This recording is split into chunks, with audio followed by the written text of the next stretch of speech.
Kia ora katsu, you're here on the Empire Tech Cave with me, your resident tech and gaming guy Dave, and this week we are going to take a look at a couple of Director's Cut releases which are now available on both the PS4 and the PS5 if you're willing to pay a little bit of a premium and get the upgrade. But right now we're going to have a look at Ghost of Tsushima Director's Cut and then Death Stranding Director's Cut. So, as you know, Ghost of Tsushima came out on the PlayStation 4 a wee while back now, and I absolutely loved it. I think it's a great game. If you have not played Ghost of Tsushima, the question of whether you should play this game is an absolute yes in my book. It is fantastic, phenomenal, and if you haven't already done so, maybe you should check out my original review, which is linked here. The Director's Cut is now available, which adds some additional content. So you get Iki Island and the story arc within that. Now, Iki Island is not a large expansion, it is a smaller island. It certainly doesn't compare in scale to either of the two islands that made up the original Tsushima adventures. However, there is definitely good quality content being delivered through here, and if you enjoyed the delivery of storytelling and content and the way that the tales worked in Ghost of Tsushima, you will absolutely love what Iki Island has to tell you. Ghost of Tsushima on the PlayStation 5, if you have moved console generations and you are now able to get the upgrade from it. On the PS5, it does deliver true 4K 60 frames per second, and it does deliver a DualSense and 3D audio implementation, which I think are pretty bloody good. If you have already played through Ghost of Tsushima exhaustively on the PS4, then the question of whether or not you will get true extra value from it comes down on whether or not you really enjoyed it and you wanted to play the extra content and you're willing to pay both the DLC cost and then the premium for the bump to the PS5. Now, I believe that if you've done the Director's Cut on the PS4, the extra bump for the PS5 upgrade isn't actually that expensive, but I don't know the exact numbers. For me, the big problem here is that Sony has taken the approach of making people pay for the Director's Cut moving, or in fact, any game moving to the PS5 optimized edition, when you consider that Xbox has done smart delivery, which just gives you the best version of the game that you can possibly get, depending on which console you're trying to play it on. It's just a difference in approach, and I must admit I very much appreciate the Xbox approach over the PlayStation approach in this particular instance. However, that doesn't detract from the value of Ghost of Tsushima. I say the value, no, really, that doesn't detract from the great game that Ghost of Tsushima is. And if you have the opportunity to play it on the PS5, and you are absolutely going to be getting the best version of this game that you can. So if you were one of those people who was lucky enough to be able to get a PlayStation 5 console without having to pay a horrendous rate for it, in fact, if you've just managed to get your hands on one generally and you've not already played Ghost of Tsushima, yes, you should play it. That's it. End of. So if you haven't already checked it out, check out my original review and then check out the Director's Cut on the PS5. Over to Death Stranding Director's Cut. Still, the only game in the world that made me care about being a courier.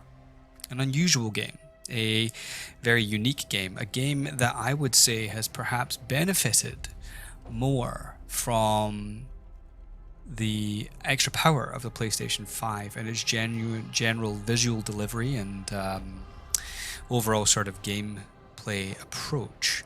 The introduction of DualSense and haptic feedback and the enhanced sort of speaker effect that you get through the controller is really well implemented here, actually. I felt that the journey of Sam Porter Bridges and the tale, the unique and really quite ethereal tale that Death Stranding tells, is richer for being on this console. It did always feel like the PlayStation 4 was not quite the perfect delivery vehicle for this game.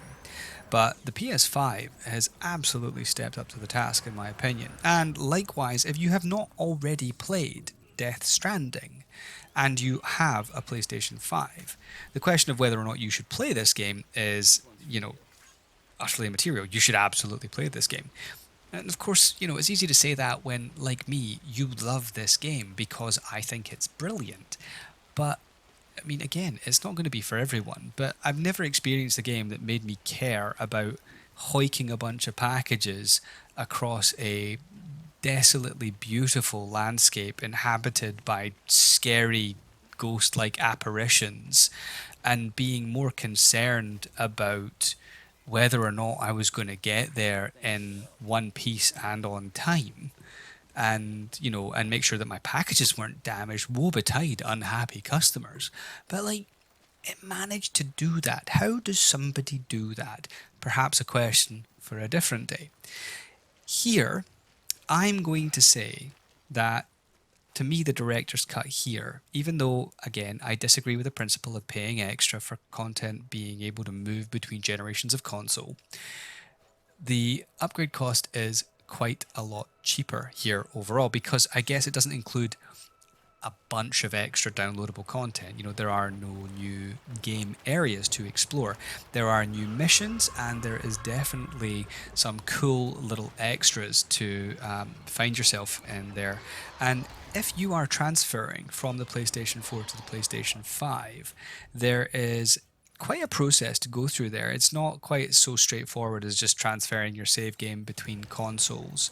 You have to upload it to the server and download it, and before you can upload it, you have to make sure you don't have any orders and things like that. It took me a wee while to get it in a good space, but once I did, I was really happy with it, and I am now very much enjoying, again, the visual increase, the 3D audio implementation, the haptic feedback, the DualSense implementation. And just one really little point here, whenever you go urinate in the world and you've got haptic feedback and the adaptive triggers going on, it feels a bit weird and creepy, if I'm honest, but that's probably how it was intended to feel, because you're peeing in public in a game. But should you play these games?